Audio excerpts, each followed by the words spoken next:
Hello and welcome to another Demon 212 XBL review. Today I'm going to be taking a look at FEZ. It's something I wanted to look at as soon as it came out, but I've not had the time to get anything done, and then my brother was busy as hell at work, so it's taken a little while to get the review done, but here it is now finally. For those who don't know, who've never played it before, it's a platformer puzzler type game, done in a 2D 8-bit style, but with a twist. So before getting into that, I'll start at the beginning. You can start a new game, you can go on to continue game, obviously if you've got a save, but if you've got a save and you've played it, it makes me wonder why you're watching the vid. Either way, leaderboards are leaderboards, achievements are achievements, help and options. You can view your controls, you can change your sound effects and your music and the brightness. You can view how to play, but you can't customize your controls or anything, but you don't really need to. They do work on this, so at least that's good.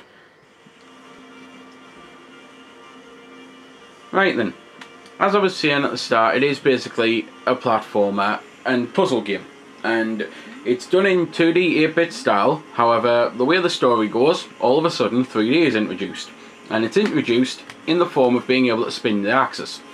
And there's some blocks and platforms like this which spin it for you, and the whole point is you have to go around finding cube bits to collect 32 golden and 32 anti-cubes, so 64 overall for those keeping count.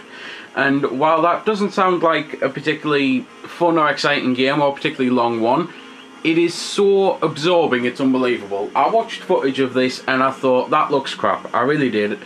But I've got a rule with myself to always try games, and the reason I do that is because I've got quite a lot of games in my collection that I thought looked like crap, and when I played them, thought they were amazing.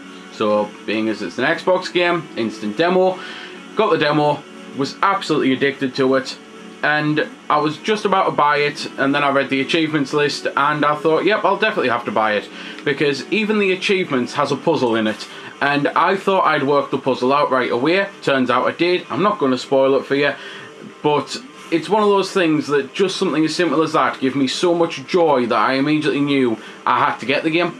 It's just absolutely fantastic in the way it works and the way it's executed. It is, as I say, a puzzle game, and the puzzle comes into the fact that you've got to work out how to get up to certain places, and that does revolve spinning the axis. And as you can see here, just basically trying to climb to the top, because originally there would be bits up here, but I've already done this section because as the game's a puzzle, I don't really want to show you where bits are and show you how to get them. So for all you know, I'm just jumping around random platforms, and they could be have been low, high, in the middle, or anything. It's the reason why I've chose this section, especially because this section shows off some pretty decent elements with the whole platforms that spin and things that move and shoot you up to places. And it's just, as I say though, a really absorbing game that's very unique. I've not really played anything like it, and I would like to see more games like it, preferably in the way of a sequel, because it sounds so odd just being able to shift your viewpoint 90 degrees, either clockwise or counterclockwise, or right or left, or whatever you want to say. But it works so well, because it does mean that you can walk into a room, be stuck and think, well, I've seen everything, only to then remember, actually I haven't seen everything, I haven't seen it from 4 viewpoints. So all of a sudden you have to work out how to do it, how to get the bits to beat the game. There's a couple unlockables for when you beat the game as well, like New Game Plus, and you can unlock a first-person view, you can unlock the ability to fly, you can unlock 3D, and by 3D I mean put the glasses on style 3D, or 3DS style 3D, not obviously playing the game in 3D, which would be a bit weird, quite frankly, because they would have had to have therefore made 2 full complete games, and I don't really see how this would work if you could walk around kind of like Mario Galaxy style or Crash Bandicoot style or something like that, you know.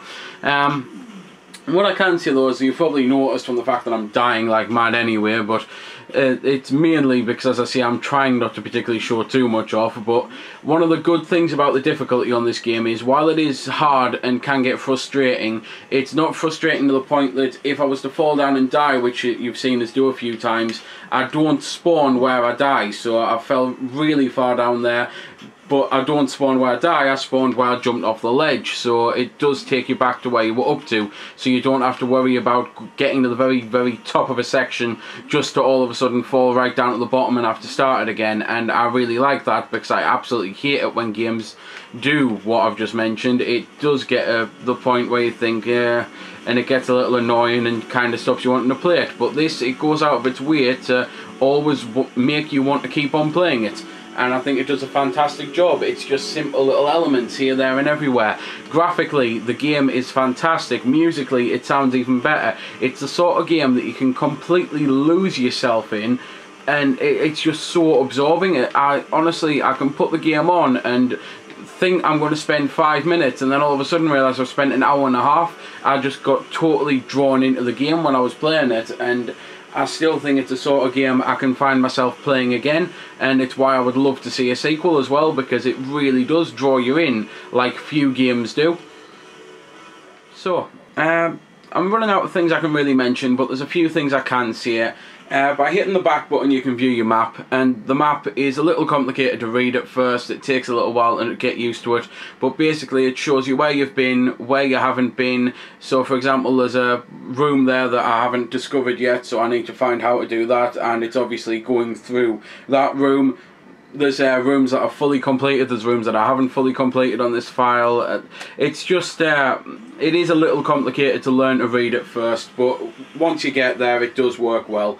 You can also view how many cubes you've got and how many keys you've got and how many maps you've got and things like that. There's all sorts of different puzzles in the game. Some revolve around stacking stuff, some revolve around just getting to the item. There's code throughout the entire game as well that you have to figure out how to read. You won't realise you're seeing it at first.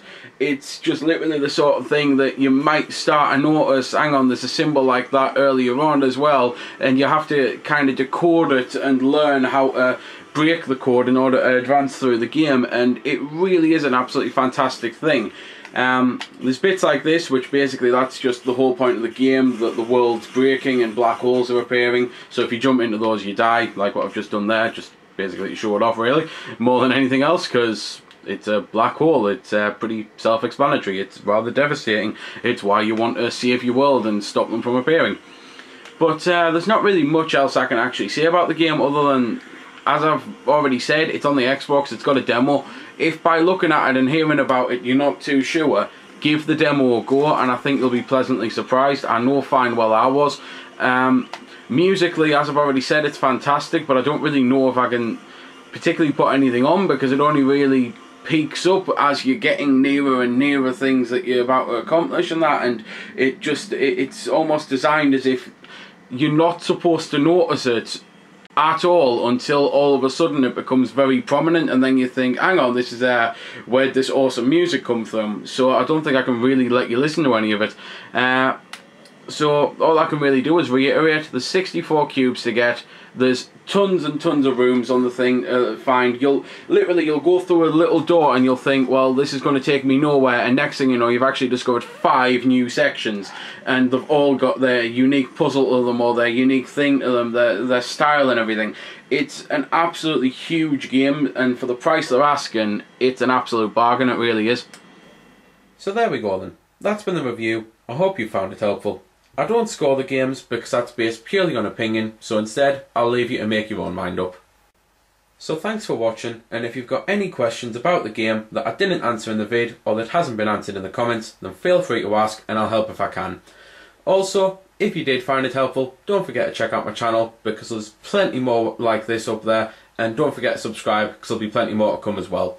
So until next time, this has been Demon212, signing off.